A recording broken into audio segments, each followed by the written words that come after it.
Welcome back to RSQ. We are here with Bookmarked.by.Jordy, a new frequent flyer on RSQ. We're here to film a review of a book we've read, Legendborn, by whoever Tracy has the Deonn. book. Show it off. Yeah, so we finished reading Legendborn by Tracy Deonn. This is book 1 of 3. It's a urban fantasy Arthurian retelling, modern day Arthurian fantasy. So here we are. So hold up the cover again for us so we can judge it by its cover. I think the cover is pretty cool, actually. I like the contrast of blue and red, which is important in the book. Would have thought? Would they put something important in the book on the cover? Wow. What's the back look like? Yeah, I can't read it, but I'm sure it says something amazing. We like to arbitrarily, we don't actually give any points, but we like to judge the cover because we know that everybody judges covers.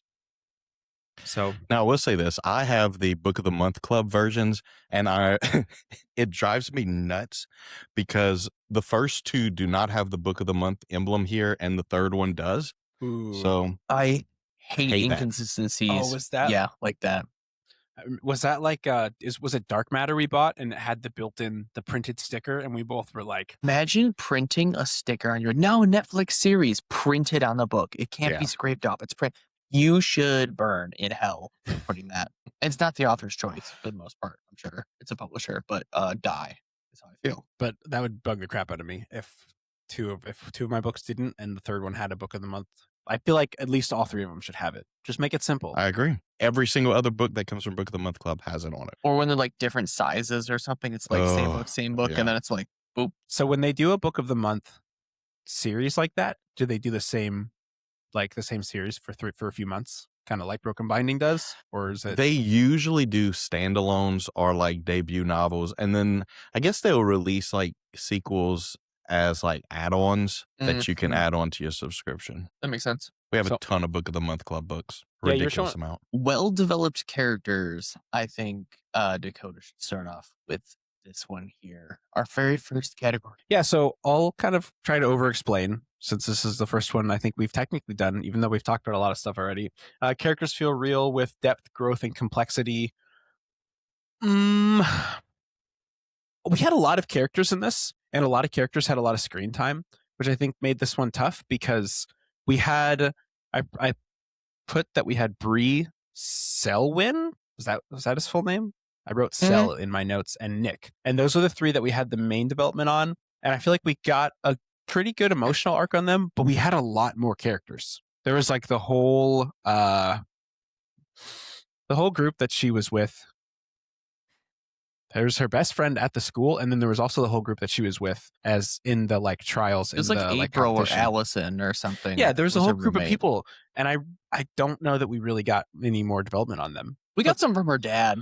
I felt like that was true. That was great. Yeah. The little like tidbits we got where her dad came to visit her, and it was like we got his like backstory and his like him like processing some of his grief. That was great, and he had like way less screen time than some of the other side characters that we saw. But I don't know that we really got a lot of information, a lot of perspective from some of those other side characters, other than their like base level motivations of like, here's why I want to be the Scion, or here's why I want to be the what was it called when they're the like not the squat, was it the Squire, when they were going to win and become I think they Squire first to a Scion who is to a vassal who is to the main person like Lancelot or Arthur, or were those the vassals? See, that's another thing we'll talk about later too, is I really had a hard time with like the hierarchy thing. The biggest thing that I have down is that the Scions were the like the heirs to that household or to that bloodline.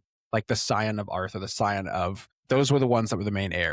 They were going to be the Scions. I'm blanking on what their like partners are called, the ones that were trying to win and become man, what were they trying to become? Like they weren't trying to become Legendborn, were they? That's not it. I think they're all Legendborn. Well, she was. That's like their magic called. But if they're Legendborn once they get accepted, right? So it was. They were pages. They were pages. Page, yeah. There it is. I just started flipping through too. So all of them were pages, which is bottom level. And they go to something else. And then there's Scions, and then vassals. I think there's a chart. Legendborn chart, but not that. Legendborn Squires. Yeah, but Legendborn is like all of them. Right. They have like the powers. Right. But she wasn't. Legendborn's all the ones that were born to those. She wasn't Legendborn. That were born at Not technically. Well, Technically. Okay. Technically, in the very was. beginning, we don't think she's a Legendborn. Technically, that's a spoiler. This is a spoiler review. She's a Legendborn, people.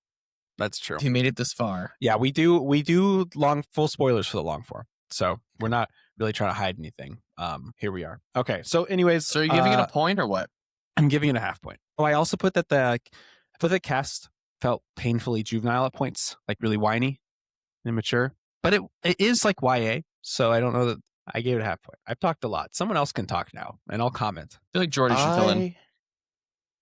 I do not know that I would have wanted a ton more information on all those side characters. We do get a good bit on them as far as like relationships between them, the different dating relationships, how relationships work between Legendborn and but to say I would have liked to know more about Alice. I think that's the only person that I'd say I wish I had more on. Yeah, her best friend that she brought with her. But imagine if they gave a full background on every single person. There were so many people in there. And maybe in book 2, some of those that are more important, we will get more on. But Sel, Nick, her dad, her, the counselor, even her mom, we get a lot of information there.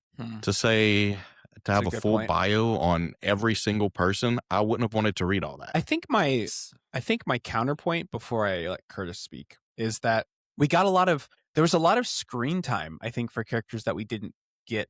I don't know. It's tough to say, like, at this point in time what more I would have wanted from those characters, but we do. My one like counterpoint is that we get a lot of screen time, and I feel like when it's someone that gets a lot of screen time, it's almost like I need to understand them a little more. Like, it's not just like they're not necessarily center stage, but they're like with the main character on the center of the stage so much that I'm like, I feel like I kind of want a little more. What did you think, Curtis? So I am in between you both. So my initial thoughts are 0.75 because I think our main character, although she was annoying, had some development by the end. I thought she at least changed her perspective and her motives changed, and like she kind of accepted the world that she was in.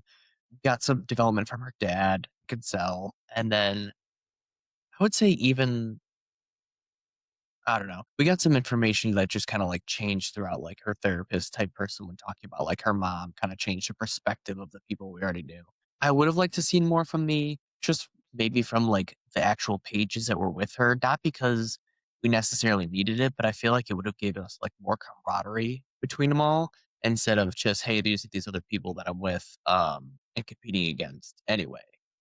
I think the reason I'm not giving it the full point is I found the main character so unlike. I could not get over the whiteness. And I started with the audiobook, which I think was the problem. And I don't think it was the narrator's fault.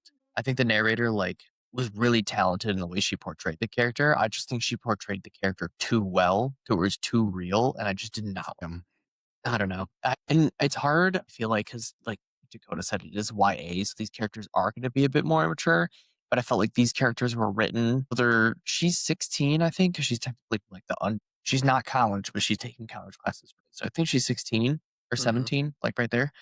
She's written as a 14-year-old, 13, 14 is how she comes across to me, at least in like her decision making, and just she gets so hard stuck on certain things. I'm like, why is this even a problem? Yeah. So that's why I didn't give the full point, just because I could not get past her. But I feel like we got enough to give most points. I will say that I did really like the story. I liked the backstory development that we got for those main three, for Nick, Sel, and Bree. Like Nick and Sel specifically, their backstories were really well done. I thought they were really I don't know that relatable is the right word because it's like fantasy, but like just the way, maybe a tragic, like Sel's backstory was really tragic and really sad.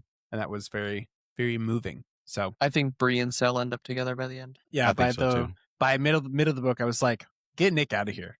Bree and Sel, let's go. I ship it. Nick is too safe. He was there right away and loved her from the beginning. Too much. He loved her too fast. Give me Sel. Give me a shadow bad boy. This is the Edward. A shadow daddy. Shadow daddy. Listen, if romantasy is anything, it's shadow daddy. There's no Edward and versus I fell Jacob. in love with the light bringer. No, I fell in love with the darkness.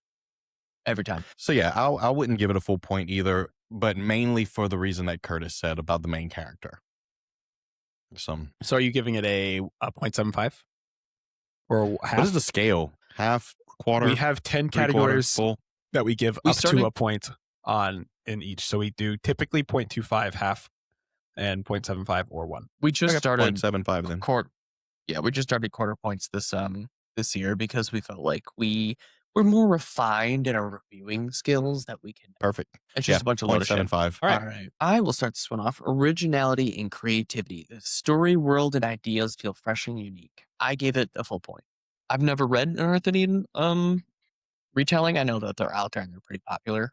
But I still felt like this one, with what it did, felt very unique. I will get into why I think that there was a lot going on in it that I don't know if I think it spread itself a little bit too thin at points, but I feel like what it was trying to do and how it set itself up has a lot of potential. And I feel like at least what it did was something that's done a lot was fresh enough for me. Yeah, I agree. It was really unique. It was the only other Arthurian fantasy. Well, it's not even a retelling. I read Bright Sword, which is just an act like it tells actual Arthurian fantasy or Arthurian myths. I don't know how to put that, but this was unique. All the magic systems felt fresh. It didn't feel like anything we've seen before, or at least it felt like unique enough that it was like it nodded a lot towards, I think, like traditional like African voodoo, but it was like fresh in its own way. Yeah, I agree. I'll give it a full point for all those reasons. He says retweet. Hashtag retweet. Okay, from there we go to the engaging storyline. So book maintains a strong, compelling narrative that keeps you interested throughout. What do you think, Jordy? How'd you feel about that? Were you ever bored? Were you digging it? Were you interested? I enjoyed the overall story. There were times that I felt like what we talked about earlier, like I was just annoyed with the main character. There were things about her personality that just really, I don't know. I just could not, like, I'd have to put the book down and take a break and then come back to it. And I wonder if that's just part of her flaw. And we do see her get a little bit better by the end, but even in the last few chapters, like we get a little bit of a resurgence of that annoying personality. But I'm thinking maybe that's just her flaw that she's working through as she grows. Again, we're dealing with a 16-year-old. That's true. Yeah, I echo those complaints, and I felt like I had a hard time picking like where I was. I try to whenever books are so all the points, the different things that are going on are so intertwined that I typically try and like narrow down where I really have beef. And so like ultimately the storyline that was going on here, I was engaged. Like I wanted to know what was going to happen next. I wanted to know like where her magic came from, because that was like the big question for a lot of the book. And so I gave it a full point in engaging storyline. I have those same complaints, but I'm putting them in other categories so far. Right. Because like we have like a writing style category, and we have like world building and pacing category. So I at least am giving it a full point in engaging storyline because I was interested in knowing like how we get in there. Yeah. I don't know if I said my point, but I will give a full point for the storyline as well. I'll be giving it a half point. Villain arc takes. I do feel more villainous. Giving it a half point. I do feel more villainous than there's few. I feel like the reason that I'm giving it the half point is because my want to like this was more than my actual liking of this. I wanted to enjoy the story because I felt like the story was unique, but I just felt like it was not done well enough to do what it wanted to do. I liked, like I said, I don't know. I liked where it was going, and there were parts that were like that would pick up, and I'm like, okay, I like what we're doing here. And then we just kept introducing so many new things that I kept getting so distracted and lost. And I feel like I have a squirrel brain, but I also pay attention to when I read my books. Like I feel like I can follow a plot well enough for it, but I feel like this was just too jumbled for me to pay attention enough to enjoy it. I would say that that's more of a pacing and structure issue than it is the storyline issue.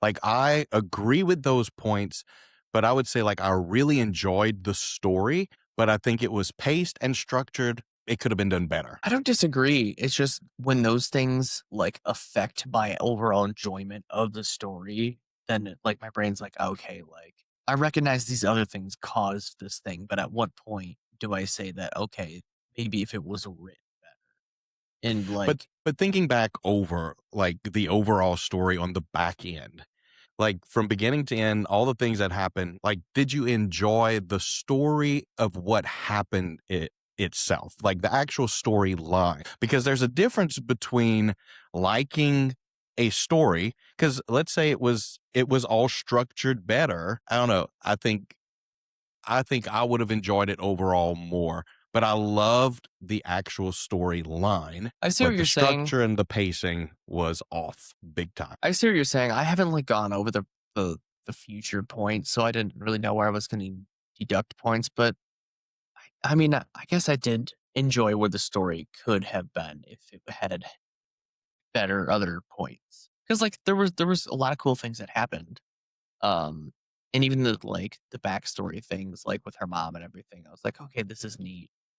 And so like coming at this from like, someone who's currently writing, one shameless part Jordy's writing a book? should be one scene that I think really kind of sums up what I'm talking about is when I forget what the guy's name, the medic guy, the healer dude, when he takes her on the tour and brings her to the room with the wall, and you see the extra name. Do y'all remember the extra name that's like etched into the wall? Yeah. Well, obviously that's tied to her being author's scion or whatever the word is for it. But like we never came back to that. Like she asked questions about it. I thought that was tied to the Merlin that was removed. It was scratched tied out. to Selwyn's mom. Oh, yeah, because she was removed, and so they replaced the marble with Isaac true. or whatever his name was. Yeah, with Isaac. That's true. But still, like so what's on the wall is not accurate, or I don't know. It all just seemed really off. Yeah. It seemed really off when you get to the end and you find the big twist. Well, all this stuff, and now that you say that, I remember now the whole thing with the Merlins and all. But it's stuff like that all that stuff is really cool and interesting, but it was done in a confusing way, to me anyway. Yeah, I'm gonna be really, I don't know, harsh is the right word on that when we get to like another category. But like I said, I feel like that's a very valid point, Curtis, in that like immersion breaking is probably what you're looking for. That like it was. That's what I said. You were drawn away from the storyline because of some of the other problems, and I understand that. But I was generally like interested in seeing how we were going to get there, as frustrated as I was about how we like the structure of how we got there. I'm willing to shift my point to 0.75 instead of a half, but you guys have convinced me for the extra 0.25. I feel like it was just too immersion breaking for me not to dock about. Okay, well, now that that's said and done, I really don't agree with everything that I said. I just wanted to make you change your point. I'm just kidding. I would like to start this whole thing over. All right, delete the film.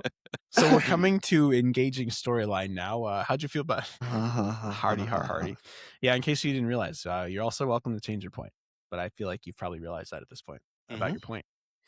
Okay. All right. So story end and wrap up. Satisfying ending. This conclusion feels earned. It brings closure or leaves room for sequels effectively. And Jordy, have you started one yet? Started. Oh yeah, I did the last one. You're feeling. You did the last one? Yeah. All right, then Dakota, say your words. Say my words? Okay. This is another one. I'm criminal when it comes to, you'll quickly find this out, Jordy. I'm criminally wishy-washy, and I really like others to tell me how I feel. And what I mean by that is I don't know how I felt. I liked the twist. I really liked the twist, and I liked the final battle. The final battle was written well. It was fun. Getting to the end was a good time, but there was a lot going on. And I don't know that it was all, if earned, probably, I don't know that it was all earned, in that there were so many things that happened at once that I had trouble with. Maybe it was like a combination of like plot armor, like how many things conveniently happened right at the end to make it all like just finish. Like I thought that the setup for the next book was good, and I really liked the twist. So I was leaning towards giving this 1 point, but I'm interested in knowing if you guys had any problems with the ending or if I'm being nitpicky here. I feel that the main character, Bree, so this, like the whole first 75-80% of the book happens in like 6 days. It's like, hey, I'm at college now. I'm in love. And now I'm going to join this super secret society and kill shit. But also I'm just here for my mom. It just did not make sense by the end. She goes, you know what? I am going to join this and I am going to be super awesome. And then she didn't have a choice of the whole King Arthur thing. But like, she's like, all right, I am going to embrace my one heritage. I am also going to be part of this super secret white man group that I was like afraid of for 5 days before I fell in love with all of them. I don't know. I didn't hate the ending. I did like the twist. I thought that was cool with the roles being switched, with Lancelot being Nick and her being Arthur. I thought that was unique. My notes were didn't hate it, but what the fuck? Like there was so much that happened at the same time that I feel like wasn't built up enough to make sense. The ending made sense, but how we got there didn't make sense. So I was kind of like, I feel like we skipped a bunch of steps to get to where we were. I overall gave it 0.75 after all those negative words, because I did like the the twists, and it did set itself up nice for a sequel. And I feel like it did at least that part well. And I feel like where the main character ended up is a lot better than where she started. Hopefully in the next book, if we read it, I won't be reading it, that it will be better. Jordy, how do you feel? Yeah, I mean, I think about 80% into the book, I thought that I wasn't going to continue on. The ending changed that for me. And also, like, there's a lot of times I'm glad we waited a little while and didn't like finish the book and rate it the day that we finished it, because my review would probably be a lot different.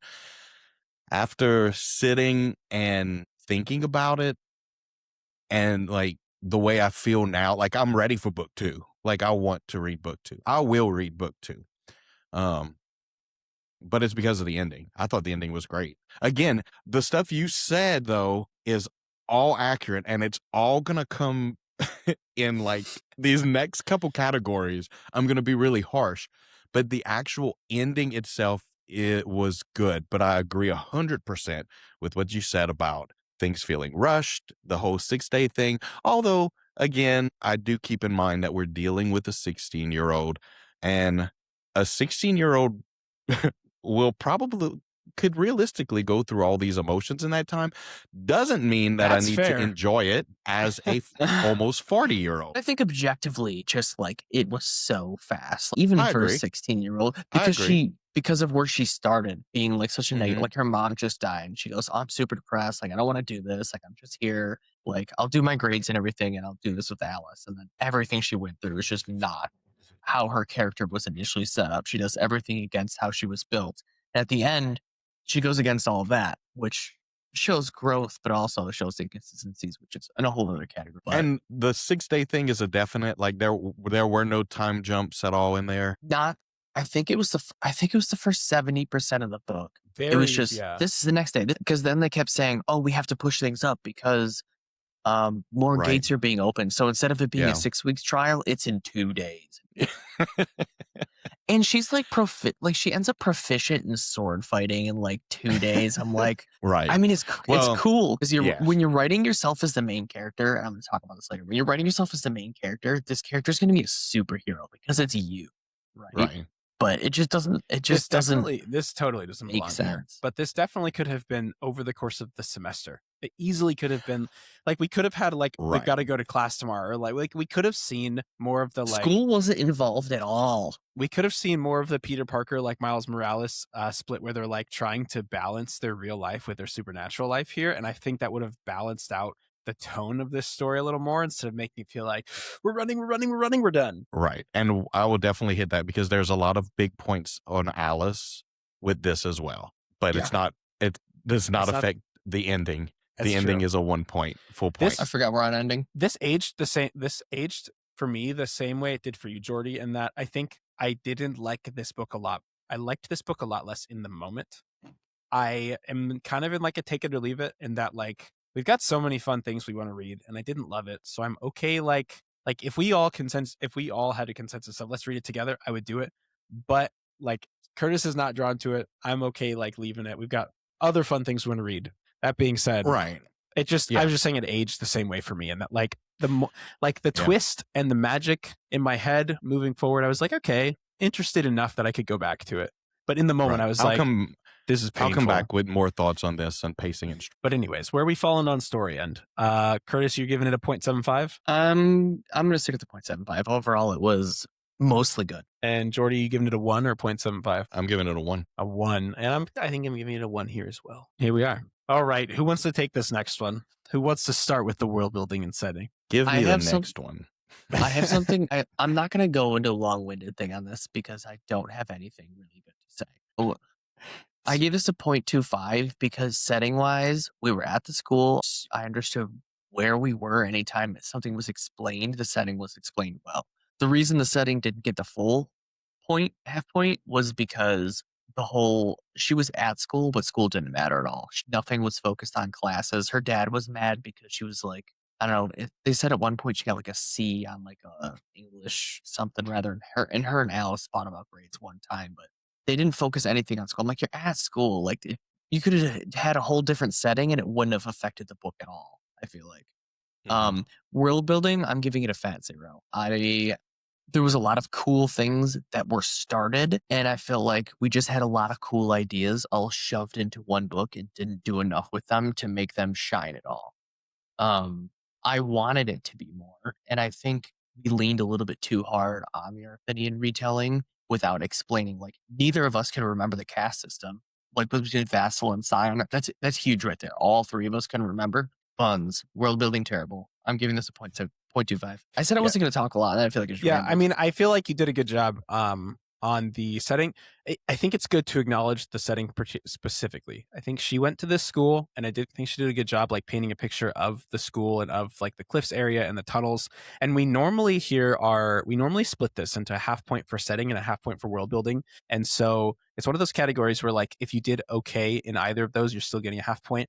But I feel like the world building was so poor that I'm also landing on a 0.25, in that like the setting wasn't terrible, but the world building was really, really rough. There was just a lot going on, and you've already mentioned it, spread thin. We didn't get a full picture. So it was the world building I had a really hard time with. Yeah, and I'll agree with 0.25 overall, because when you're dealing with fantasy, like world building is a huge thing. When you can't get the world building on an urban fantasy where you don't even have to make up a world, you're just making up a magic system, which was cool, but it was confusing at times. And you can't get it together on just a college campus, then there's a problem. That's so I land on 0.25 as well. It's almost like you looked into our past videos and you were like, that's exactly what they've said before. I mean, I know you didn't. I've never watched any of your content. I know. So. When you put it that way. Is it too late to kick Jordy from this video? No. Drop him from the call. We talk about that a lot, specifically when things are set on Earth. Dark and matter it's like, was a big one. Yeah, it's like when you're Devil, when it's we're set good on, examples. When it's set on Earth, I feel like you have to not necessarily go above and beyond, but like there shouldn't be any issues with the fact that someone is on Earth and you have a free world that you're like, I can pull from this existing set. You can't rely on the reader's previous knowledge, because if you do that, then you're just, what are we doing? That's not. I'm trying to think of a book that does that really poorly. I can't remember. I'll come back to it. But I will say the 0.25, what I do give points towards is like, I personally thought that it was really cool, the whole like secret society, and you have this house on campus, which is almost like a sorority, and how they hid everything in plain sight. Like that part and that part alone was done. That part was cool. I like the concept. I just think the overall execution was rough. But anyways, that's one that we don't need to beat the horse to death on. The horse is dead. Jordy, pacing and structure. Start us off on Jordy pacing wants and to start us structure. there. All right. There was, here we go. All right. There is so much stuff that happened that you cannot keep up with what is going on. Now, mind you, I think it was all really cool stuff, but I was confused half the time. In the end, I think I was able to pull enough stuff. Now, again, this might be a Jordy problem. This might be a I'm not smart enough for this book thing. But for instance, when she's with the counselor and they're meeting up with this older lady who takes her through her dreams and through time and all that, like, Do you realize how much information we are fed in just that section alone?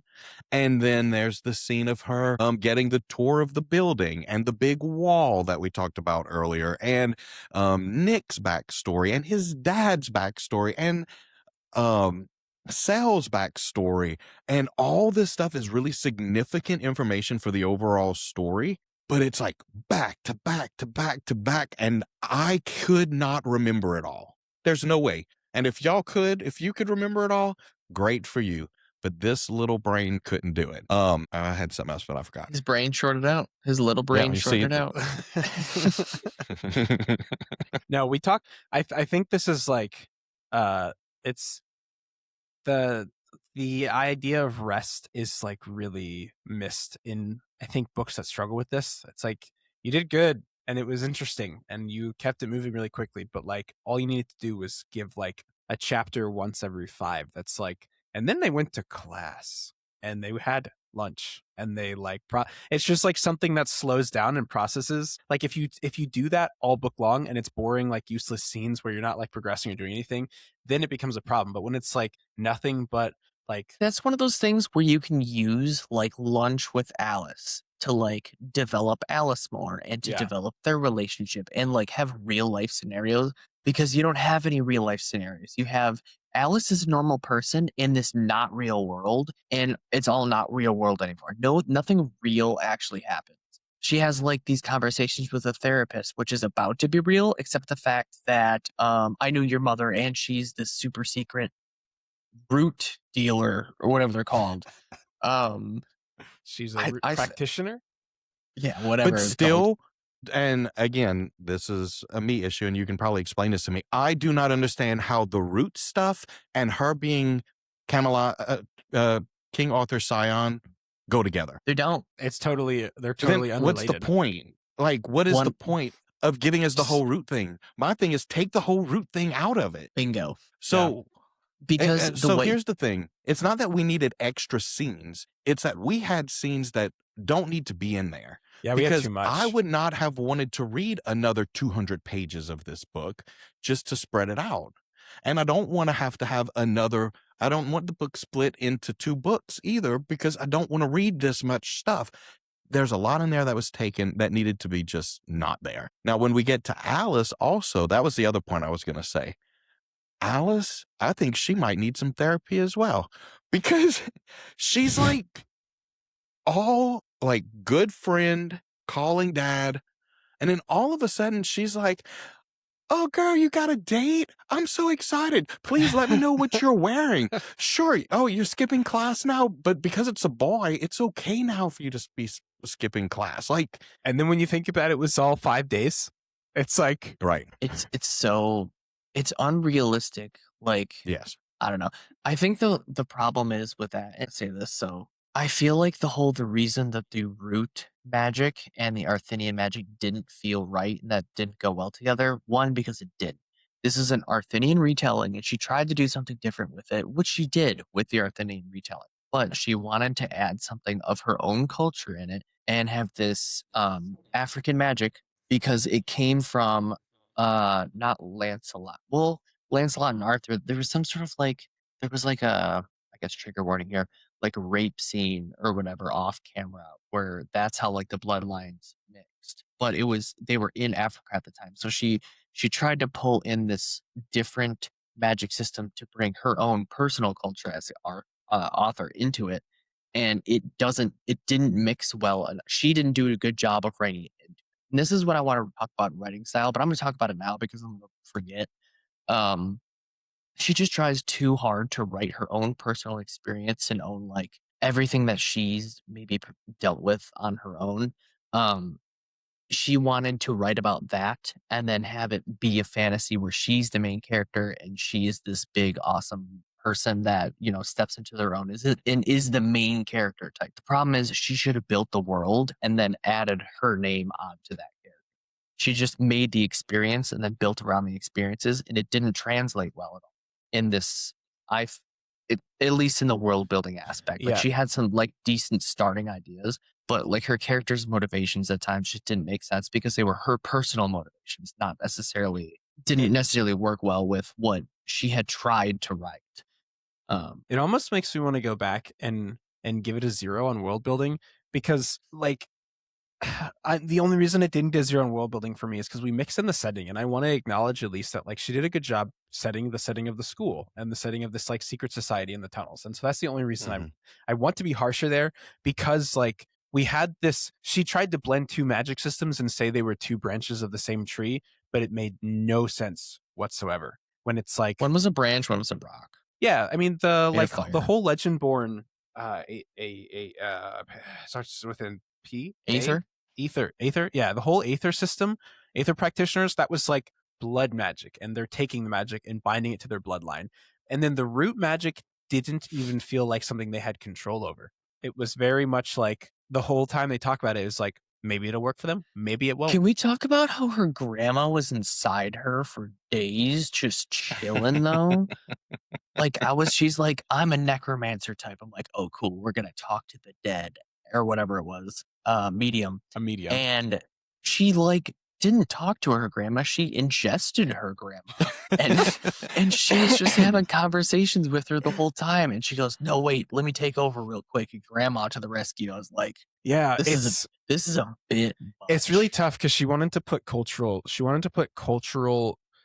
I want not necessarily references. She wanted to honor her like the culture of her ancestors in this book as part of the magic, but she did a really poor job blending it. And she really wanted to do, I mean, the whole theme is Arthurian, right? And I think she did a really poor job blending the African voodoo magic with the Arthurian fantasy magic. Or even if you kept it separate. Like, that would have been totally fine. You have people who have one magic and people who have another, but trying to blend it made no damn sense. That was what made it really tough. That's exactly what it was. It could have been two separate magic systems, and that would have been, I think, even cooler if it's like you're so strong because you're descended from two different magic systems. I didn't talk about pacing and structure. We've rambled about the category that we're on. I feel like the pacing was mid. We kept trying to like do things and skipping the middle things, which is funny because it was such a short time frame that it didn't feel like there was like actual time skips, but we skipped from morning to almost nighttime every single day and skipped to now we're at the second trial. Now we're at the third trial. And I like action and I like things that happen. We have to have a way to get there.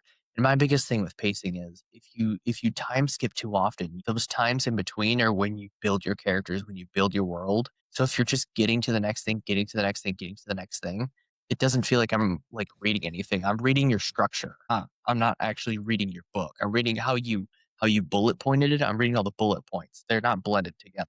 And I think that was the problem for me. So I gave it 0.25 there, and then I gave it 0.25 for the structure was okay, but there was just too much cramped into one story. I feel like if we took a couple of like little side plots or world building type of things where she tried to do, but did it poorly out, this story could have been a lot better if it was simplified. So I'll give it a half point overall. I'll give it 0.25 overall. Emotional impact. The book evokes strong emotions, whether joy, sadness, fear, or excitement. I do not want to start this one because I don't know how I feel. Because I have good and bad thoughts. So I will pass it to either of you, whoever feels most confident in your current reading. I'm starting off on a miniature tangent in that this book invoked a lot of negative emotions in me. and I almost don't know where I want to put like the mark down for those points, those negative emotions. And I feel like I haven't had the chance to get it all out yet. I'm going to save it for writing style. And that's where it's going to come out because I just haven't had the chance yet. But as far as the emotions that came up in this book, probably a half point, because I feel like the only thing that was done really well was grief. Like I feel like she did a really good job of highlighting grief and highlighting the different ways that grief manifests, and it was great. But the other emotions, they suffered from kind of the same complaints about the characters that we've had throughout our review so far, is in that they were like either juvenile or like happened too fast, not really well done, like too much going on, didn't actually take the time to process them.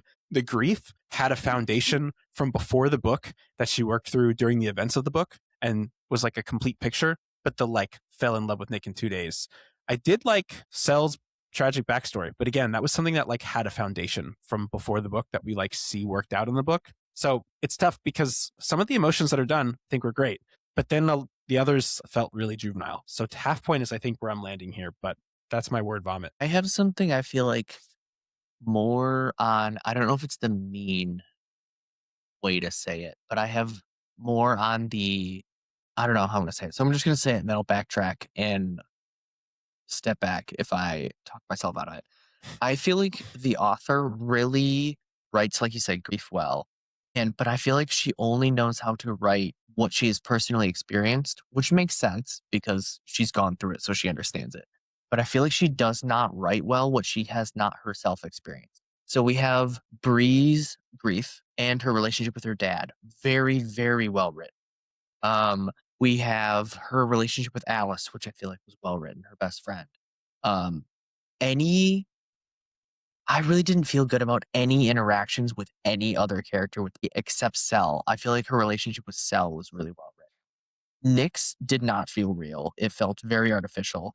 I don't feel like she made any friends in the society. She goes, "Oh, this is my friend William," I think was a name.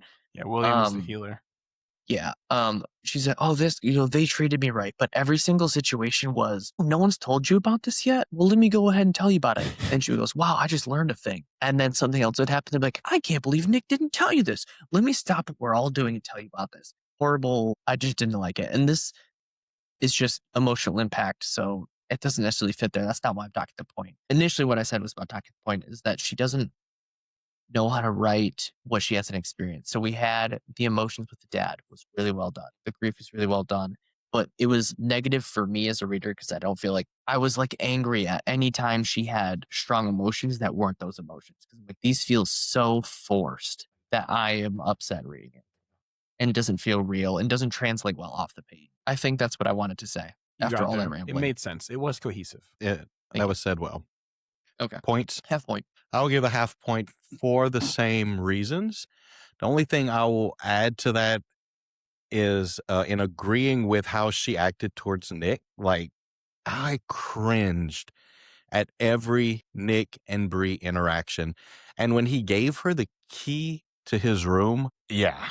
Do you know what's the only part that I liked about that whole scenario is when she left his room to go find Sal. Like You know what was crazy too is he's in college and she's technically in high school. I was going to ask how old he is. He's 17. He's one grade up, so he's 17. technically 17. Okay. He was also technically pre-college, but like the second year of the pre-college program. No, 16, 17 is fine. I mean, but if she was 16 and him 18, but anyway, how old is Sal? Yeah, 1,000. I think so. I think he's technically the same age as, I don't know. Okay. It they did grew struggle up together, and it did struggle with feeling like they were older than it was weird. Sal because felt she was a lot older. Sal felt old. She felt like a Sal child. and Nick need to get together. Wait, Sal and Nick, you said? So amazing. yeah, so her interactions with Sal, like to have any kind of feeling while I was reading, it was either the grief stuff or her and Sal together. Agreed. Yeah, it was a really good contrast of her and Sal like having this like bitter, like enemies to lovers. It's not exactly what happened, but it was done really well. The contrast of they like hating each other to like mutual understanding of each other's tragedy. And if she ends up with Nick, I'm gonna be pissed. Set it on fire, burn it all down. I do think her dad was written the best. He got screen time. It wasn't a lot, but what she did right, I felt like was the most impactful. Yeah, for me. we called this during the book, and then she said it in the afterward that I remember texting Curtis while I was reading this, and I was like, I think she definitely is writing herself. Like, I think the author is writing her own personal experiences. I think she's writing herself in this story. And then in the afterward, she was like, so anyways, I wrote my experience and gave it a fantastical twist. It wasn't fantastic. And then when we're looking at the bad guy, I think that Nick's dad made a horrible villain. I did not like him as... he wasn't like relatable. And I think for your villain to matter and to be impactful is he has to be relatable. And I could kind of understand what he was going for, but then they kind of just like, once the climax was like about to happen, he wasn't on the screen at all for the rest of he just disappeared. And we're like, what was the point? Like if your villain just is gone and then you win over what? Oh my gosh. But even when he... Go ahead. The whole shape changer thing. the shapeshifter. That was all like so much out of nowhere. Sorry, go ahead. And it's just his whole reasoning for being the villain and opening these gates and all. Like, it just didn't make sense. Like, just do what you're meant to do. Like, it was immature is what it was. It was an immature reason. And because all the characters she wrote were all just petulant. All of them had just whiny reasons for doing things. Like I didn't get to be Arthur, so I'm gonna cause Arthur to enter my son or whatever the fuck. How I'm gonna say it like that. Plot twist, Nick's dad is also 16. Now wait a minute. Now you're onto something.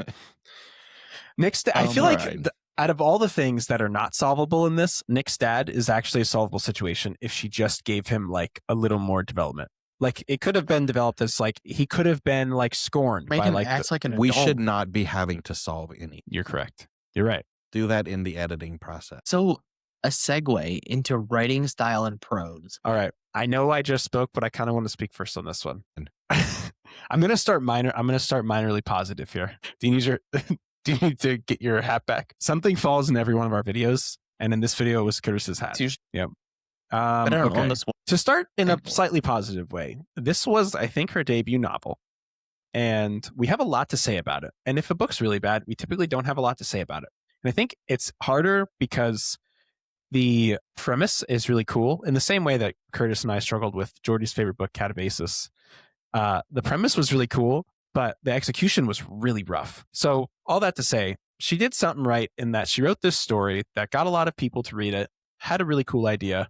Didn't like her execution. I want to be really harsh with her writing style because I didn't like the writing style. Her style of writing herself into the story and her own like jaded view of her experiences was really tough for me. Especially, and I won't read them all, but I started at one point annotating on my Kindle app every time she made a race comment. And it was like well over 150 times throughout the book, and it was like so rough for me for the writing style. The writing style was very difficult for me to. I think that's what made this book so hard for me. I don't think I liked her writing style at all, and her prose, while technically okay, was really whiny for all of the characters. It was very petulant, like you said. It was that naturally came through in the prose. That's the dump I've been waiting for. I've been saving that this whole time, and that I had a really tough time with this book. Yeah, that's the big dump for you. Is that I maybe even this might even be more subjective than objective, but I think I'm going with 0 here for writing style and prose. I just had a really tough time with all of the racial comments, especially with like, and this is more personal. I'll save this one for the next category. I'll talk more about the racial themes in the next category, but I just had a really tough time with her style of portraying this world through her writing. It did not do it for me. Okay, I'm not going to be that harsh. I will give it a 0.5 because I don't think her prose were horrible all the way through. Like, there were things, and again, I am separating pacing and structure from prose because they're two separate things. You know, her actual prose were not bad. You do have the things that you mentioned, but that's not all of her writing. It's not enough to give it a 0. I'm sorry. 0 is like unreadable. Don't apologize for your point. Light them up. You're right. And I said that it was subjective. I've just been waiting to be like, I felt like I couldn't find a place to slot in how I really felt until just now. And I was like, this is it. But I'll teach you how to slot it in. We are, it was readable. And she did write with she communicated what she wanted to communicate. It's rough for me. I actually, like, as far as her writing style, how she wrote, how she described things, I enjoyed it. Like, I'm thinking back to the very first scene when they're in the forest and there's the party going on and the, people jumping off the cliff. And when she sees is it Aether? Is that what it was called for the first time? Like, all that stuff was described really well. Like, but again, there were the things that you mentioned. I just don't think the things you mentioned are worth a 0. That's fair. I will go ahead and also give it a 0.5 here. I'm giving it a 0.5 because I feel like it is really a bold choice to choose to write yourself as the main character. It's fun to do, possibly if for like a writing project, or maybe if you're in high school doodling when you're not paying attention. I feel like to do it in your book that you're publishing and putting out there is a bold choice. And it's hard to do because if I can tell that the main character is you, the author, then you've already broke the immersion. You've already not written a good book. In that sense, you can save it if you've written everything else well. But if I can tell that the main character is not its own separate entity and it's actually you, then you're writing an autobiography with like fake points in it. It's just that it really doesn't work for me. And there was another book that did this. Catabasis is what it was. Catabasis. She had so many personal experiences in there that the story itself could have been so good. She had the things that she wrote about at Cambridge were like good. I liked a lot of the backstories.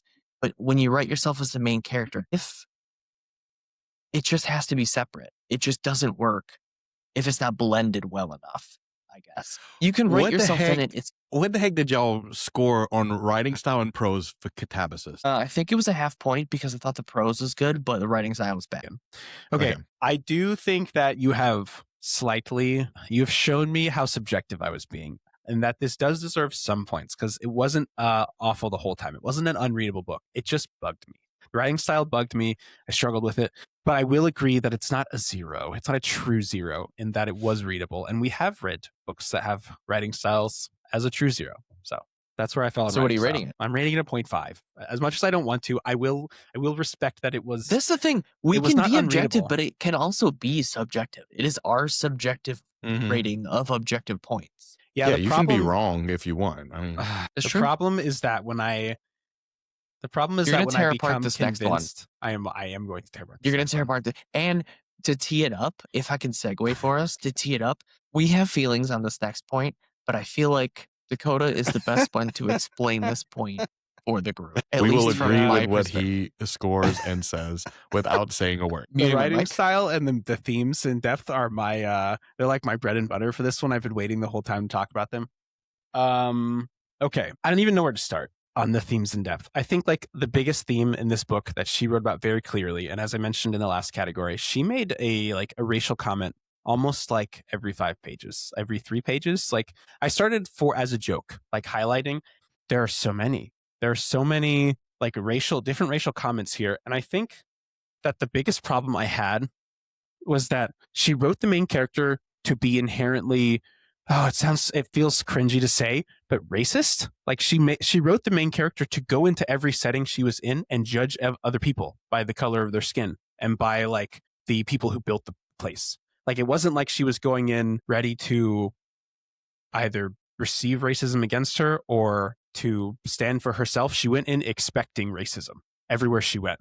And I just have a really hard time with that, especially in the setting of a book, because you're like preloading your main character to hate everyone. And then when it's any sort of mistreatment, it's like, I knew it. That's what I was going to say. I knew it. I knew you were going to be racist the moment I walked in and looked at you and you looked like this. And that's just prejudice. I'm not okay with prejudice in any context. I will say I objectively agree with you. It was one of those things where we had talked at like 25% because I had started the book on audiobook and then you had read and caught up. And you had said something about like, wow, she really brings up the fact that like white people hate her a lot in situations that maybe they just don't like her because she's an annoying person. And it's especially when we got to the whole like bench scene, which bothered me. The bench was tough. Like I think I feel bad for the author because I know that she's writing a lot of personal experiences.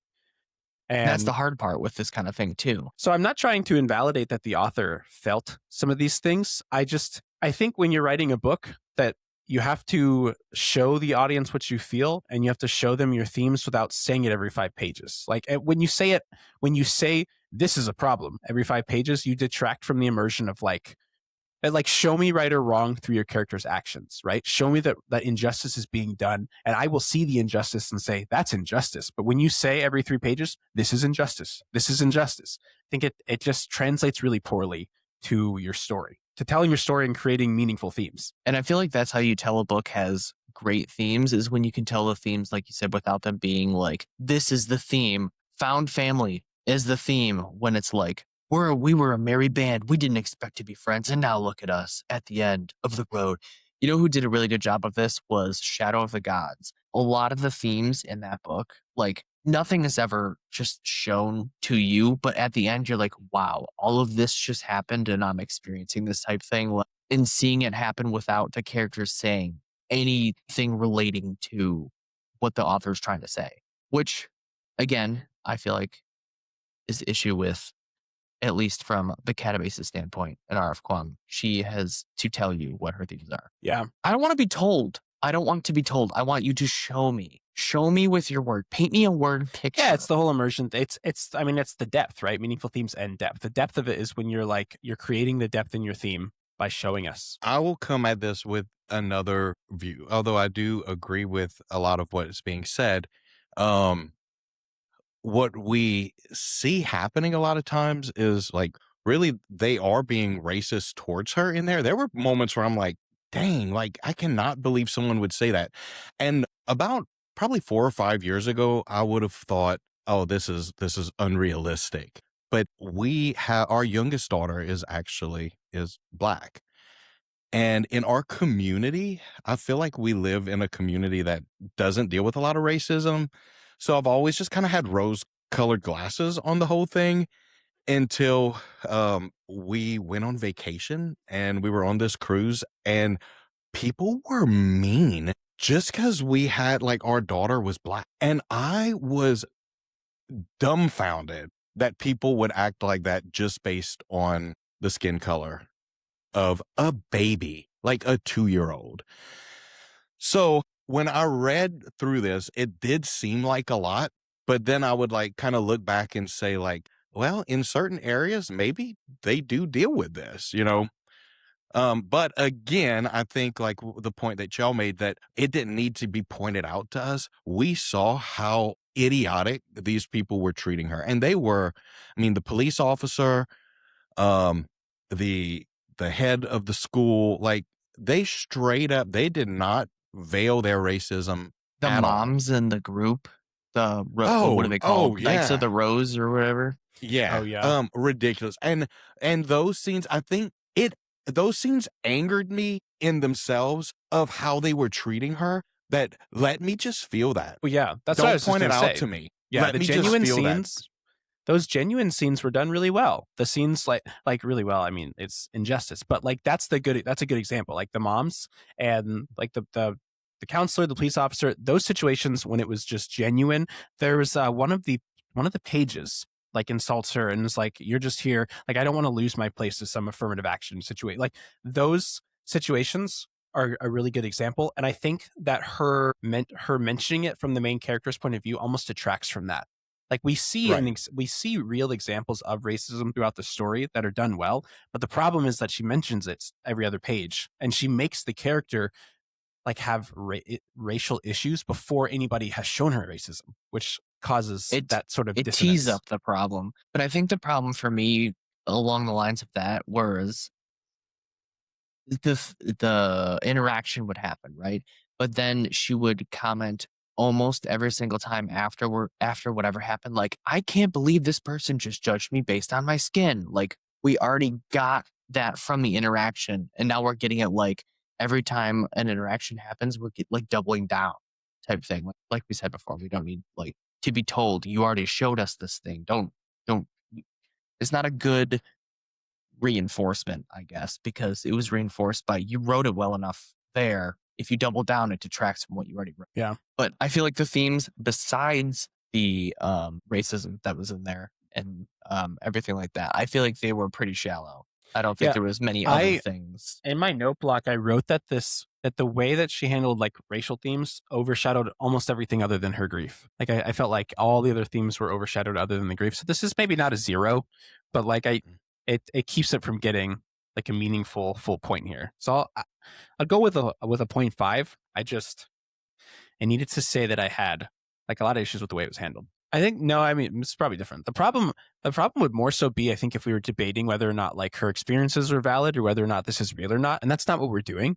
I think and people on the internet have so much trouble with understanding that, like, we're not debating whether or not racism exists. We're debating the way that she portrayed it in the story. The way that she wrote it in this story, I think, was done poorly. So the only thing that I wonder is maybe this is part of like her growth process. And so it'll be interesting to see where this goes in books 2 and 3, because I do think we see a little bit of a change of how she views people as she gets closer to people towards the end of the book, yet then it's thrown in again right at the end. So I'm just interested to see what's going to happen in books 2 and 3. I'll let you guys know, because I feel like continue. I'm more hopeful than optimistic, if that makes sense. Like, I want it to get better because I feel like it could, but I feel like it won't. Yeah, and again, I think for the record, I could be wrong. I hope I'm wrong. For the record of those that have made it into this hour-long video and are listening to this, I feel like it's worth saying that we're not judging the author's experiences, whether or not racism is real. We're just saying that for the way that it was written in this story, I don't think it translated very well for the storytelling. For themes. We're only talking about the book. Is where we're at. We're rating the book, not real life. This is just how it was portrayed. It's just the writing style. Just the book. That's why we're here. We're book raiders. Raiders of the Lost Book. Damn, that's a good name. I'm writing that down. We need to use that. Well, somewhere. guys, this is the last. This group will be known as RSQ. We're now Raiders of the Lost Book. Wow, we're getting sued for sure. Raiders of the Lost Books. Dang. All right, ladies, gentlemen. Did we all give it a 0.5 in themes? Is that where we landed? I gave it a 0.5, yeah. And then, sorry, Jordy, did you give it a 0.5 in writing style? Or did you give it a 1.75? Writing style, I gave it a 5. Okay. 5 points just for writing style? 0.5. Jiminy Christmas. All right, last point, last category. Take us away. I think Jordy should show us off here on rereadability and lasting impact. The book sticks with you after finishing it, and you'd recommend it or revisit it. Usually we kind of give it like, if there is going to be a sequel or / we would want a sequel, we'll give it rereadability, or I would read it again. You could take it, verbatim, and lasting impact is. I think that since this was a reread for me, this was my second time reading through. Well, here's what I was saying. I read it twice, and the second time I read it, it was like reading it for the first time. Because I didn't remember anything, and I only read it like a year and a half ago. So I feel like it had a little more of a lasting impact this time around. I do want to see what happens. I will read at least book 2. I already own it, so I might as well read it. Feel that. Fair. So I'd give it a 0.5. That's right. So you would reread it, but not too much lasting impact. Is how you rate it? Or just vibes? I think in that he wants to be. The 0.5 is that he wants to be in the world, or that he wants to be in. He's interested enough to read the next one, but maybe it's not like, this is not a book that's like, I love this, I'm going to think about it forever. Right. That's where I landed. I could read the second one because of the twists and the magic. I'm like interested enough that I could go for the second one, but it's not something that I'm like gonna fondly remember and be like, oh, that was such a fun series. That was such a good book. So I gave this a 0. Lasting impact wise, I felt like this book didn't stand out, and if it did, it was in a negative way for me. And rereadability, I thought the first book was interesting. I just think there's too much going on for it to be flushed out in future books. I feel like it just did not, because your first book is your foundation, right? Like, it'll get better in the second book. We have time to explain this in the second book. Yeah, but your first book wasn't good enough to make me want to read the second book. I feel like that's where we have problems with certain authors. I can get away with having a not full first book because I plan on explaining it more in the second book. Well, it wasn't explained enough because there's too much going on for me. So 0. I feel bad about it. Would you, if I read the book, would you like for me to give you a rundown of everything that happened so you didn't have to read it, just so you can know what happened? Yeah, I'd vibe with that. Don't give it a 0. No, because I want to hear your take. That's not true, because I care about your take. I was just going to say, we could do this again where I interview you and ask you about the second book, and I can ask you questions about it. But I don't care what happens. If I never find out. Well, that's And what I was saying. also, Like, if you you have don't want to changed. know who she ends up with, like Cell or Author, like I just won't tell you that, and you just won't. If you don't care about those things, I don't. But I would But if interview you- you because it'd be a fun video. No, I mean, yeah, I just don't. Yeah, I'm not saying you need to change your point. I like No. to like push and just get you to But think what- about things. Like but- you might not want to reread it, but I think the story's interesting enough to like, I want to know what happens. I'm not excited about reading the second book. It's not going to be at the top of my list. It'll happen eventually because I want to know what happened. I'm actually I would actually probably put money on Jordy not getting the second book because we all three of us know how many books all of us have to read. It's that when is this mythical time that you're going to be like stumbling into a book that you only kind of want to read going to happen? Well, it depends on if members of Reader Side Quests will stop getting me distracted with other hobbies and let me do the things that I should be doing. Underwater basket weaving. That was a nice I just want to let you. though. I just want to let you know that you are the reason I'm not reading the second book. By the way, Jordy. And here's why. You talk about all the time, and I've posted a video before about like, oh, should I start DNFing? And people are like, yeah, the life is too short. Like, why would you read something you don't enjoy? Yeah. This is the scenario. I'm changing because of this book. This book was not good enough for me to want more. And I think that's important for me is growth of a reader. And because I I'm hate so Jordan. proud of you. So thank you. And if you notice, not one time did I say that you should read it, or I did not try to get you to read it. Well, you did say, He's say what? backtracking. He's backtracking. I didn't say folks. what. We could You find did something in say- here. you and tried to we'll point out cut the, it together. No, I want to know, what did I say? You tried to point out potential places he might be interested, like the relationship. In knowing what happened, not in reading the book. Like, I don't We think got him, Curtis folks. needs to read the book. The good news is he's not gonna. And I'm a person who has a horrible, horrible problem where I have to own every book I've ever read. I have to. I don't know why. It's probably OCD or something. I don't know. I spend a lot of money on it. I will not be buying this book, I don't think. Especially because it's book one of like 3. And I'm going to be forced to read the rest. And that's what happened with Atlas 6, the worst fucking series ever written on the entire planet. And a he fourth keeps book's trying to coming out convince. for Legendborn, by the way. Oh, dang! There you go, Curtis. I'm gonna send you the whole set. If you send me the whole set, I will definitely not read it. It's not happening. There will be an RSQ giveaway for the whole set of Legendborn. To one unlucky winner. Anyway, let's add up our total scores and see what we get. Wow, this has been a lot of ranting. We said we weren't Did going that. to do this video. Oh, this is better than the last one. Okay, What's the Curtis, time? What's the overall time? Hour and a half, but we've got at least 20 minutes of marked stuff. It's an easy cut. Yeah. And there's stuff that we repeated so many times that you can cut a lot of stuff. Some stuff needs to be repeated, Jordy. Some stuff This could needs be a to be 20-minute repeated. video. It's gonna be a Yeah. 20-minute video. Our Catabasis just- video was also criminally long. You should go watch our Catabasis YouTube video. You maybe Oh should. my not God. watching that. That's crazy. Jordy's too upset. He likes mid books.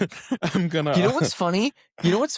Jordy DNFs books all the time and will just read the first book of a series and never return to it. But he's like, you know what's a banger book? Catabasis. And I'm like, He's got a point. For Fight- how many books fight do you me, Jordy. DNF? I'm trying to fight. Let's do it. I'm probably Before we fight, let's formally that I'm end. smarter. Let's than formally end this video before we fight. So Curtis gave this a 5.5. I gave this a 6.5. Jordy gave this a 6.25. How did I rate this the highest? How did you? I'm just I got gave it a 0.25 and you gave it a 0.5. That's the only difference. Pacing and structure. Jordy rated it worse. dang. You guys Uh, agreed on most other things? I tried to mark our And- scores down as we went. You guys agreed on everything except for pacing and structure. Jordy's like, this book wasn't that bad, and then rated it less than Dakota. And I was And like, look, this book is what's bad. funny- Rate it better than. And that's the What's important funny thing is if I to would've- point out when we do these reviews is we tend to rate them very objectively. We have subjective views, but we rate them objectively. We try. But there's clearly like some parts that are subjective, and we can give like a subjective vibe towards it. Like I rated a 5.5. I subjectively would give this probably a 4. If we were just like vibrating it like people do on Goodreads, I don't know, I'm just going to rate it like a 5. No, this book was not. What's funny is I would have. I was looking at the, like, what y'all have written about 10 out of 10, blah blah blah. I was like, oh, I'd probably give this a 6 out of 10, just like thinking of what my score would be. And look, there it is. There it 6 is. out of That's 10. our average. That's our average was a 6 out of 10, which is if we divided in half. That's a 3-ish stars. Which is on what Goodreads. I put on Goodreads, I'm pretty sure. And I think that is a fair assessment. It was one of those books that like it had so much potential, it just didn't live up to it. But maybe book 2 ends up being that 4.5 or something like that. Right. But that's the problem is when you have a kind of mid first book, you kind of miss out on a lot of people getting into your second book. Yeah. Yeah, we gave this book a 6 out of 10 on the RSQ scale, average between all three of us. I think our recommendation is that if you like some of the themes, if you like some of the ideas of the fantasy, like if you read the synopsis of this book and it sounds interesting to you, you'll probably have a good time with it. You probably won't hate it. You probably won't be like...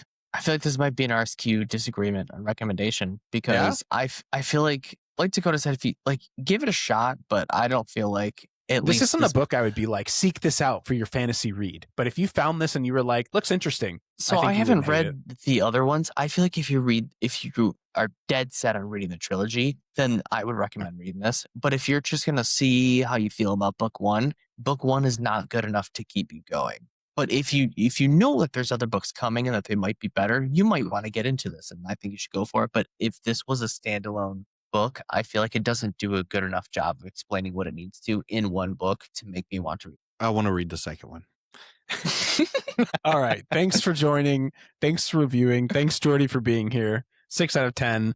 Thanks, Jordy. We firmly land on the recommendation being maybe.